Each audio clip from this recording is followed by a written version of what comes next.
I'm 4 months in, and truth be told, I am still learning the ropes. I remember walking into my first Senate dinner and feeling like I was back in high school, trying to figure out where the cool kids were sitting. Then I realized, this is a room full of 80-year-old white guys. There are no cool kids. So, I mean, I'm not saying that the Senate doesn't need a little bit more diversity, but the last 3 people that were sworn in were Smith, Jones, and Smith.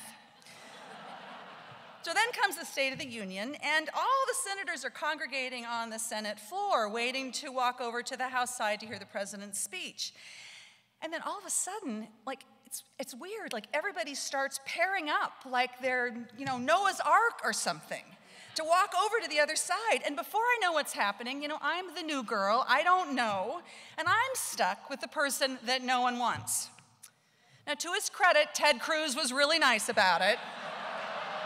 But, I mean, I remember high school. You never recover from being seen with a guy like that. It was pretty awkward. It was pretty awkward just hanging out with him, and we had to wait until the very last minute to walk across the Capitol, and I couldn't figure out, like, why? Then I realized, Ted can't go outside until the sun goes down. But it's been going well. It's been going well. I've made friends with all my colleagues. I've introduced my first piece of legislation, a bill to lower the price of prescription drugs.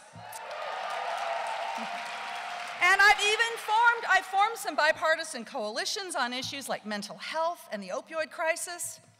Turns out being a senator isn't nearly as hard as Mark Dayton made it look. Frankly, the hardest part so far has been that nobody has any idea who I am. When I get up to speak on this floor, C-SPAN cuts away to a commercial, and they don't even have sponsors, you guys. I even got stopped by Capitol Security when I was trying to use the senator's only entrance. The guard looks at me like, "Who are you?" And I say, "I'm Senator Smith." And he's like, "Seriously? That sounds like a name you'd make up." My predecessor wrote a memoir called Al Franken, Giant of the Senate. Mine's going to be called Tina Smith. I am too a member of the Senate. Now, I know it's a little early. I know it's a little early to think about my Senate memoir. I'm only 4 months in, but if you think about it, I'm already a third of the way through my term. So I have been trying to read as many political memoirs as I can. I read Amy's The Senator Next Door. I read Tim Pawlenty's The Courage to Stand. I even read Mark Dayton's The Courage to Stand for Short Periods.